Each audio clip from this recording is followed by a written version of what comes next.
So what we've learned is terrorists get to do yoga and I couldn't resist. So I'd like to ask the speakers if they could come back up to the dais if they turned around there. And the reason is we're going to do a question and answer.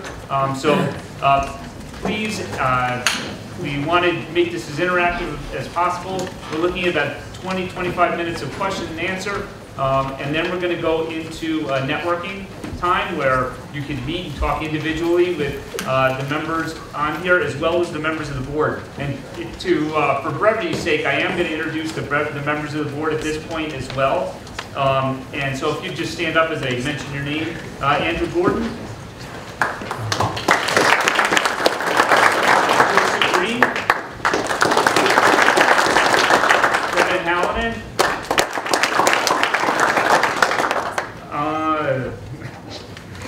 Chief McNulty, Kevin McNulty.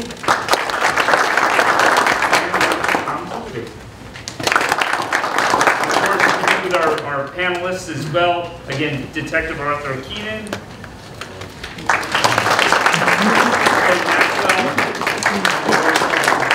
Superintendent Capra, and who's a member of the board, or is on the board as well. So, questions, please. Oh, sorry. He left me out. So James Licata of Rockland County Public. Sorry about that. Oh boy, I got two now. Three are out. They won't let me do this anymore. I'm getting 2 credits for being here. Yeah. Questions? Go ahead in the back. With the trade being open with Cuba and like relations being open with Cuba, do you think we're going to be able to have them released from Cuba, be able to try them for what they did in the United States, or do you think that's nowheres in the future? Well, I'm known as an eternal optimist. However, it's so political. There's a lot of political pressure as I speak even here this evening, and has been for quite some time now, to make that part of the treaty, if you will, the agreement between two governments. So far, there hasn't been any, to my knowledge anyway, any announcement from the administration, from our government, as to any progress there. I'll share with you this. I happened to be in Cuba 2 years ago when I was Vice President of Security for JetBlue Airways. And we have charter flights there, so part of the due diligence is if we go into any place, domestic and international, is to go down and check it out with the team. So I was down in a fascinating place. I never thought in my lifetime I'd be in Cuba, right? And when I was at the U.S. interest section there, and they don't have an embassy, but when the relations normalize, it will be called an embassy. Ostensibly, it is an embassy. Speaking to the chief of mission there, at the end of our meeting, I said, I will offer free transportation for some of my former clients back to the United States. No expense to the government. JetBlue will pick up the tab. And immediately he said, you're talking about Joe Chesmond, you're talking about Willie Morales, you're talking about Dalton, you're talking about others. So it's very high profile. It has been for quite some time. But it'd be interesting to see how these politics play out. I mentioned before the presidential pardons. You scratch your head, how can that happen? It happens, and not to everyone's agreement. So I don't know what's going to take place there. One of two things: they're either going to come back, or they're going to leave Cuba when the communication opens up, because they'll find somewhere else. There'll be a fear factor there, knowing these groups as I know them, that there's going to be some rogue or renegade attempt to get them on a plane or a boat 90 miles away back in the United States. I hope that answers your question. Thank you. Other questions? Yes?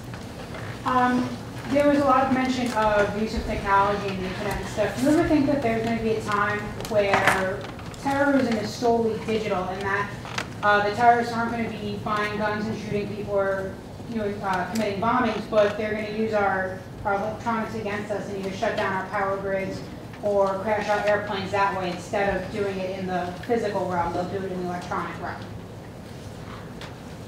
I'll address that. It's already happening, okay? So cybersecurity and cyber intrusion is the buzzword today, more than a buzzword. There are a tremendous amount of resources been dedicated, Department of Defense, the FBI, CIA, NSA, you name it. Priority program is cybersecurity because of the level of sophistication from state actors, you know, not to get into the classified arena, but the Chinese and the Russians, they train people to do these things. You see what happened with the Sony movie studios, right, from North Korea. So, yes, it's already happening. The good news is that the agencies have not only shared intelligence on this, and there are cyber task forces, but they have the technical capability of doing some pretty magical things in identifying people who are trying to get into our system. And they have gotten into our system. Just, you know, former director of the FBI, Bob Mueller, said in a speech one time to corporate America types, said, people in the room, it's not a question of if you've been attacked or not, your systems, your IT systems. It's a question now of, well, you're going to be attacked again. When's the second, third, fourth time? So, but with the protective agencies, or the agencies charged with protecting our systems, they are getting very good at what they do. But the bad guys get even better. So that challenge is always there. And of course, we know from the fact from working Al-Qaeda, we have people all over the world, even prior to 9/11, hunting these folks down, that bin Laden and his team had IT people, compartmentalized operation to look at that type of thing. Next question? I know there's more. Come on, there you go.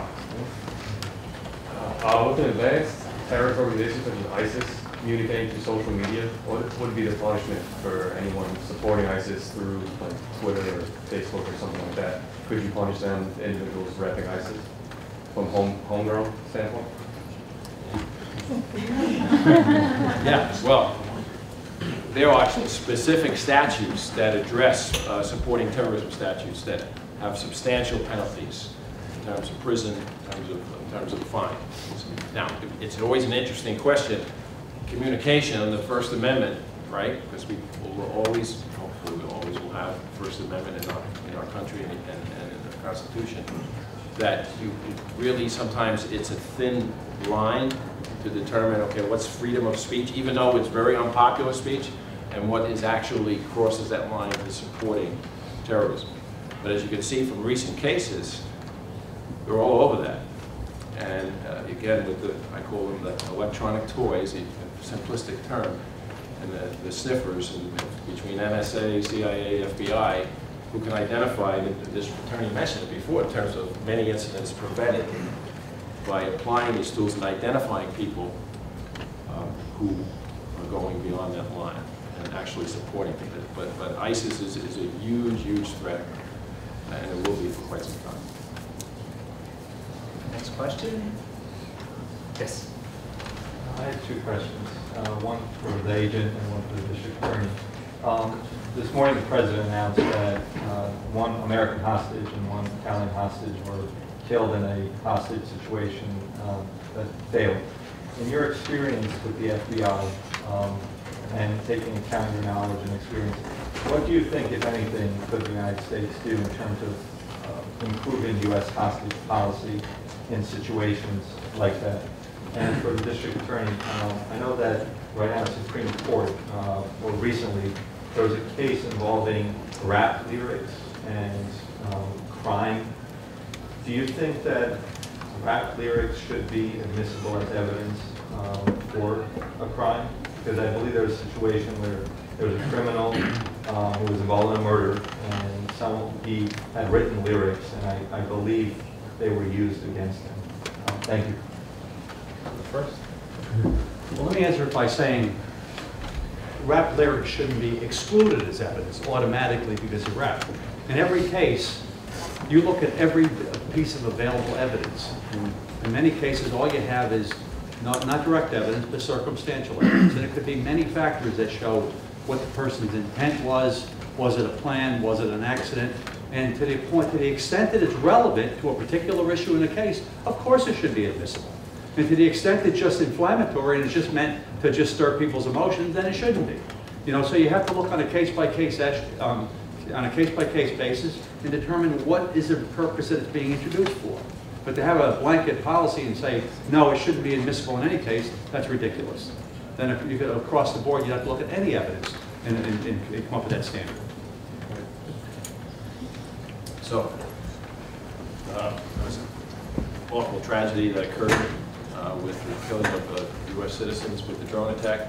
But to go directly to your question, a hostage situation is one of the most sensitive types of scenarios that we face in law enforcement, for that matter, face in the intelligence community, the military community. And so the ability to get hostages back from a raid or from an overt action, which has happened, right, successfully many times, most of the time, is very, very high skills that our folks have, both in the military and within law enforcement, to do that type of thing. The hot button issue these days is policy.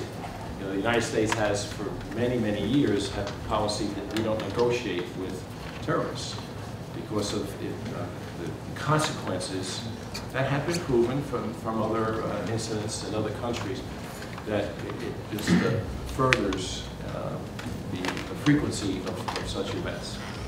At the same time, the goal always is to get these folks back safe. They're taking a very hard look at it. Are there any kind, without changing that policy, are there any other things that can be done to, without announcing? One of the phenomena that just drives me crazy, and I used to have hair, but after 30-something years of law enforcement and 12 years in aviation security, that was a dream, is why do we have to announce everything publicly?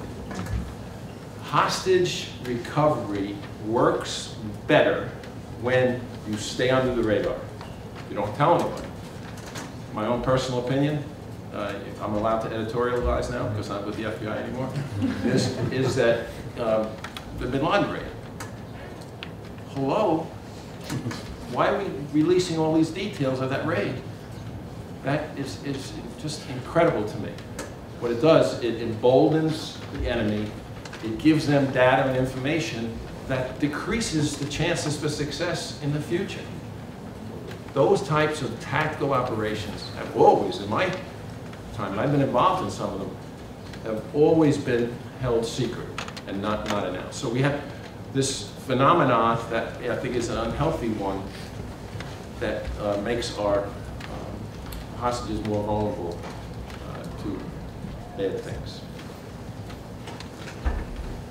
You got time for another question or two, so yes. What did you guys, after you recovered, what did you guys at the local level have to do with the investigation? And then I actually have a question too for Mr. Kaplan.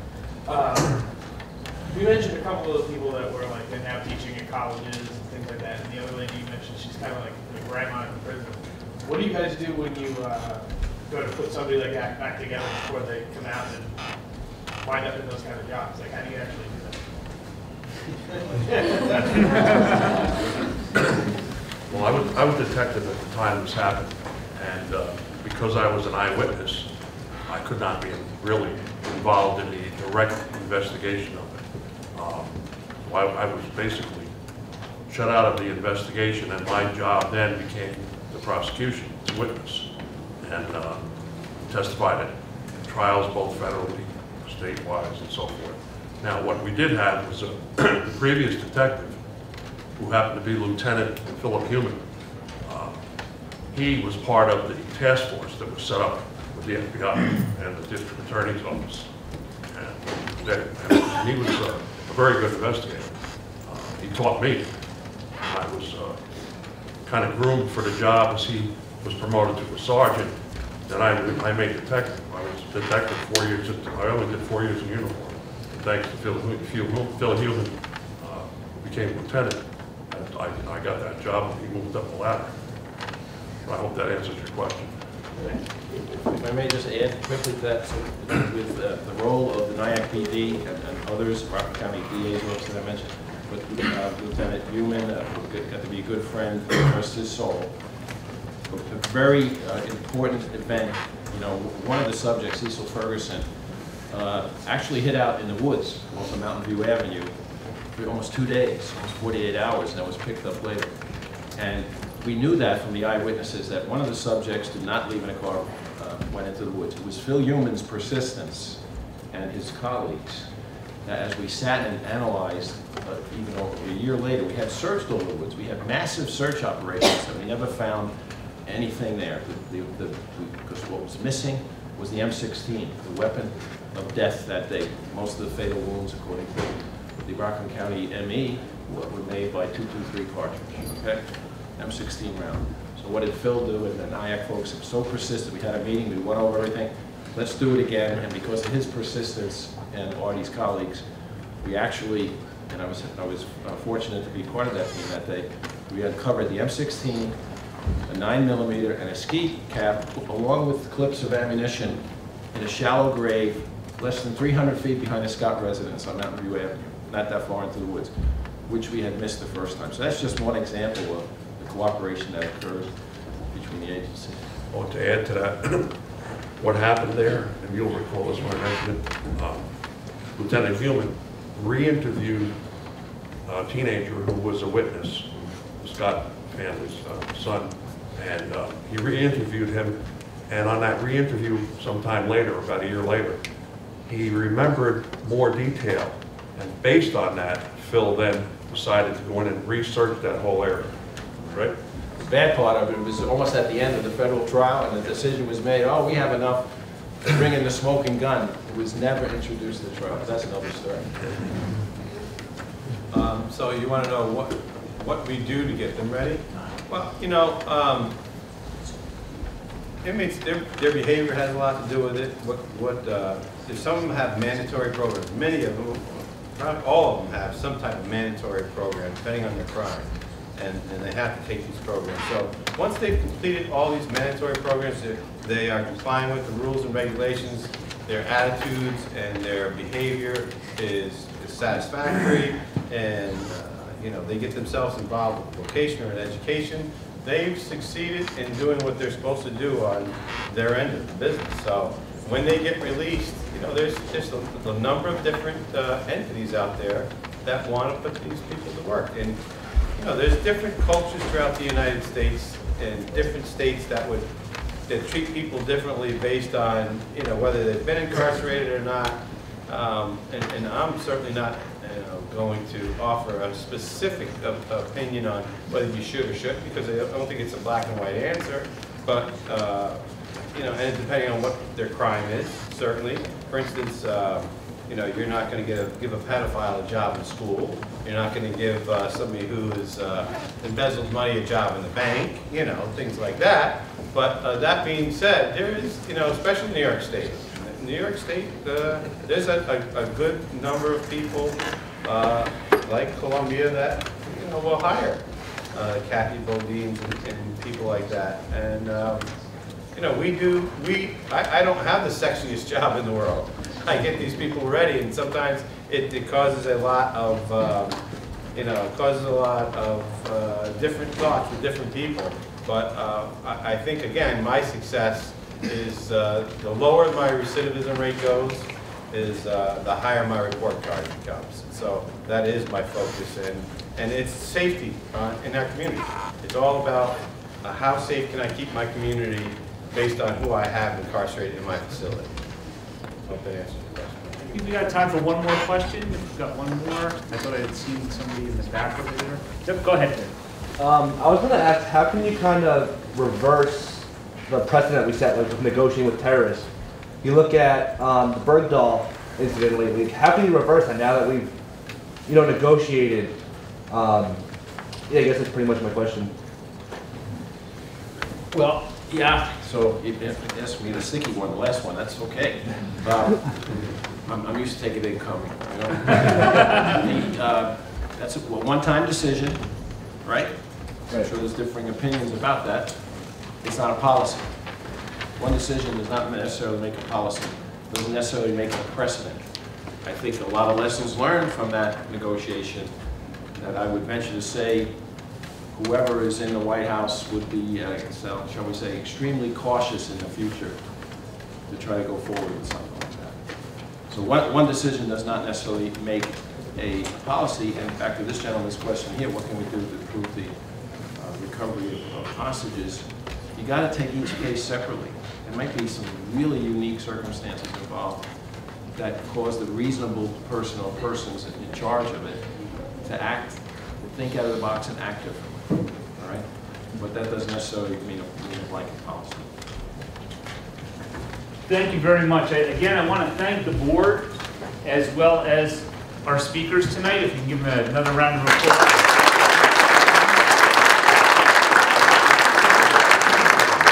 Fantastic job. And I did want to just kind of reiterate something that started at the beginning of this. One of the key points in this was that a college student who happened to be looking out the window made that call. If that hadn't happened, who knows how this would have unfolded and what other heinous actions would have taken place and how horrible it could have been. So pretty impressive. You know, you think about what would you do if you saw that sort of thing? I think I know what the answer is based on the students we have here. Again, please take this opportunity now. We have about a half hour left where our guests are, you know, really so gracious to stay and speak with you. Come on up, come talk to them. Even if you want to be a cop and you want to see a public defender speak to them, they're good people, really. You know, same thing with all the different aspects of criminal justice. Even if you're not exactly sure where to go, you have top-notch people here to speak to. So please come on up and also enjoy what's left of the refreshments there. Thank you so much.